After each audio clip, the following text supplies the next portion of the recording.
kill us. And we have to get him before he gets us. I don't know this. Just assumption. Not assumption. Ella, I'm sure because mommy told me. Hey guys, welcome back to my YouTube channel. Today I am reviewing a movie. This is the first time I'll be reviewing a Yoruba movie, and this movie is from Damilola Oni TV. You should run and watch that movie because it's a very educative and interesting movie. Parents, just watch this movie, especially those parents that are really strict. They don't want their child to. Please, you need to see this movie. And the title of the movie, I'm sure you have guessed right, is Sister in Crime. The movie is so interesting and very educative, which is very important. Yeah, this is like,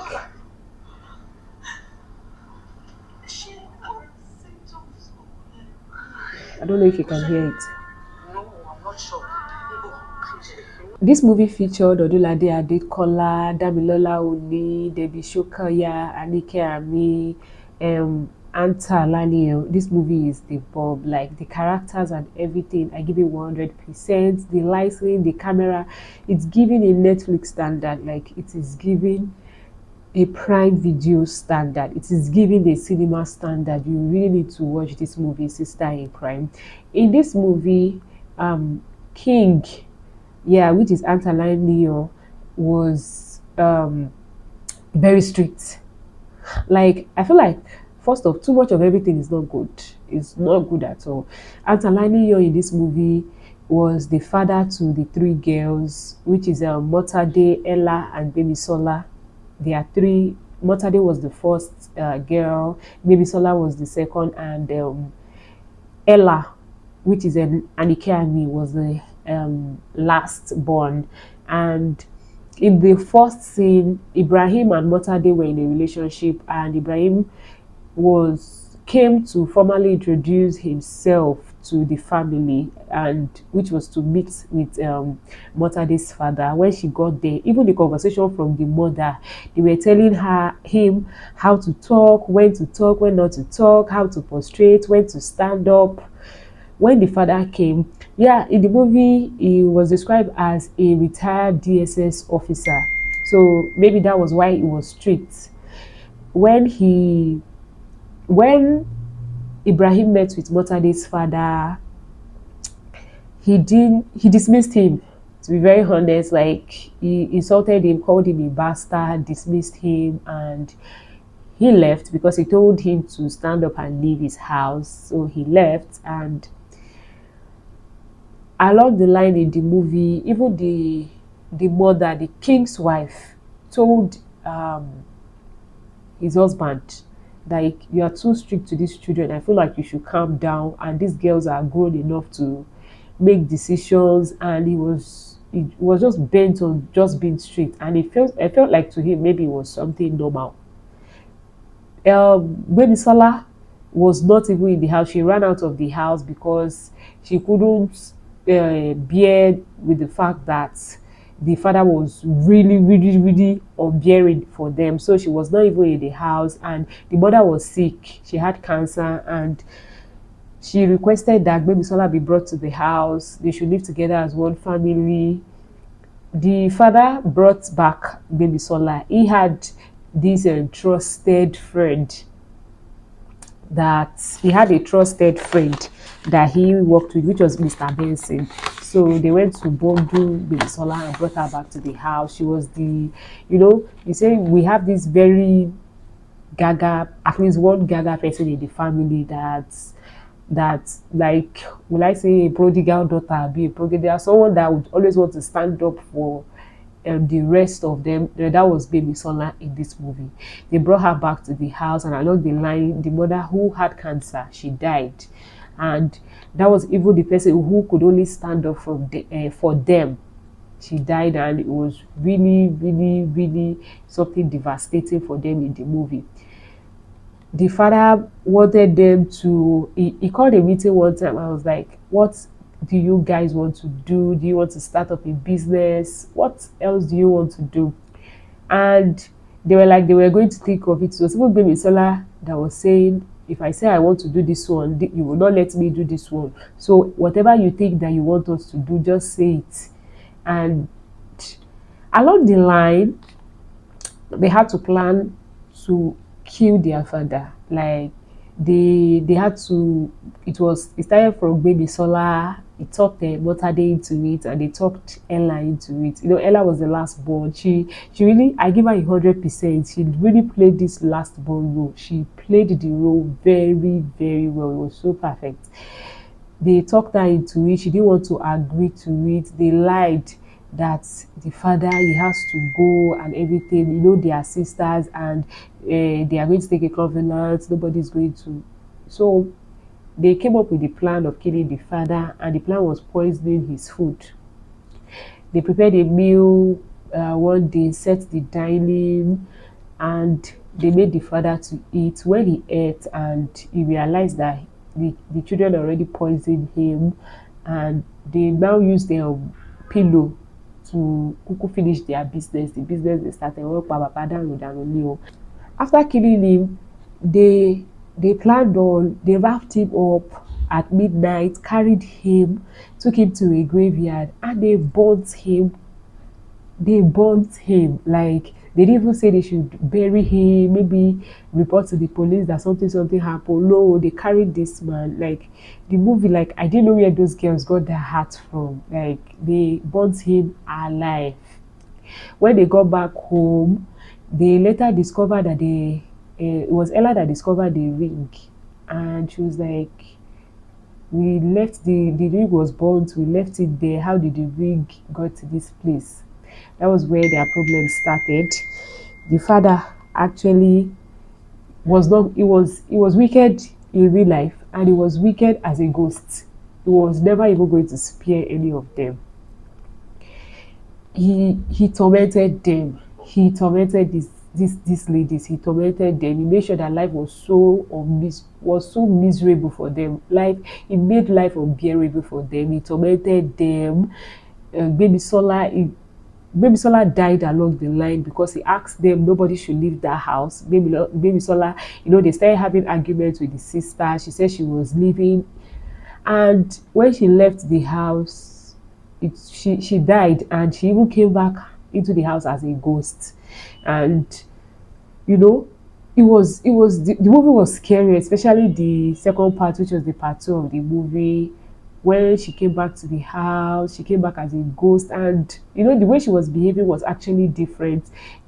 There was an investigation from the police officer. When they came back to the house, they was like, how did he die? Because they saw his body. They called them, and the ladies had to come up with different stories that this is what killed her father. He went out, he didn't come back, and blah blah blah. They even had to rope Mr. Benson into it, that Mr. Benson wanted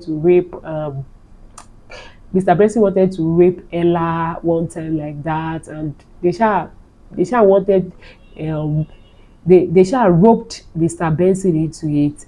And the police, during the investigation, they kept coming back, asking questions. And there was this nosy neighbor that the day that incident happened, the neighbor came the next morning and was asking that, yesterday night I heard the sound of your gate. What happened? What's the gist? And it was even through her that the later got to know, that the police were already believing whatever the ladies were saying. They were giving them stories, and they were already believing. But it was the woman that later told them another story. Yes, I saw them go out that night and everything. Yeah, going back to King, which was the father, he tormented these ladies. Gosh, like, is it in dreams? Is he appearing as a ghost? Is it? The movie is so, like, it's not like scary like that, so that I don't stop you from watching that movie. You need to watch this movie yourself to understand better. He tormented the ladies. He made sure he cleared all of them. All of them died. They all died. Baby Sola died. She had an accident. Ella was the second person who died. She fell from the stairs. Like, when she was running, she was like, I am tired at this point. I need to leave. I'm not going to do this again. When she was running, when Motade was chasing her, because she called the police that she wants to confess. So when she was coming, she was running down. That's how she fell from the stairs and she died. And Botade too, when the police arrived the scene, Ella said she wanted to confess. When they arrived at the scene, they were upstairs when she came downstairs, and the police officer didn't shoot. I'm sure it was the ghost of the father that actually killed but at the end of the day, all the ladies died. Their plan did not work. The reason why they had the plan, first off, was because the father was very strict. At the point, I was really scared that what kind of a man is this? Why would you be this strict? I know that you're trying to protect your daughters, you're trying to be a good father and all of that, but too much of everything is very bad. Because it was so annoying to me. Like, I don't understand. You don't allow them breathe. You don't allow them. They don't even have fresh air. At the end of the day, these people become frustrated. They become really tired. They become vile, because that was the point they got to. One thing I learned in the movie is, number one, as a parent, as a guardian or anything, please, it gets to a stage where you know that your children are old enough to make decisions. They are old enough to take decisions. They are sensible enough. You free them. And too much of being strict is not good to a child. Like, and I've seen it times without number when these pastors' children, I'm sorry for using that word, or people that are really, really very strict, at the end of the day, you see that they are the ones that are really spoiled. They are the ones that end up taking weed and all of that, because they feel like they are being caged. Once they are able to escape, they are always very spoiled. So it's just train a child to an extent that you allow the child breathe, you allow the child be able to take decisions on their own. You free them. Like, I don't like the idea of caging your kids. Pikin wey go spoil, go spoil. That's just the word. No matter what you do, no matter what you try to do. And number two, as a child, I feel like we should be able to stand up for ourselves sometimes. Like, maybe Sola was able to stand up for herself at a point. Like, even she started smoking, she started drinking, she started, she was that almost that wanted to go out, she wanted to be outside. You should be able to stand up for yourself. You'll be able to talk to your parents, sit them down, like, mommy, daddy. But that movie, I didn't see that happening. I didn't see any of the daughters being able to talk to their fathers, to her father, sorry. And you should see this movie by yourself. I give the movie 10 over 10. Like, for me to give it movie 10 over 10, you should see that movie. Damilola Oni, that was her first movie that I watched, and since then I have been glued to her channel. She has her storylines are perfect. I'm still going to review Ite, the movie. I've watched it like 2-3 weeks ago. She has a new movie too, Iyebiye. Like, I've not watched that, but I'm going to watch it today, and I'm going to review her movies. Like, when I'm reviewing Yoruba movies, now her movie is that movie. And I did tell you, Ibrahim too was attacked though. Like, Ibrahim, when the king called him a bastard, I think that really, really touched him. Like, why would they call him a bastard? So he moved on with his life and he started dating another person. And Motade was really angry. Like, why should you just move on like that? He was attacked at the end of the day, and the storyline says that he was admitted in a psychiatric hospital, which we Yaba left. So guys, watch that movie, drop a comment on the next movie you would like me to review and what you learned in the movie.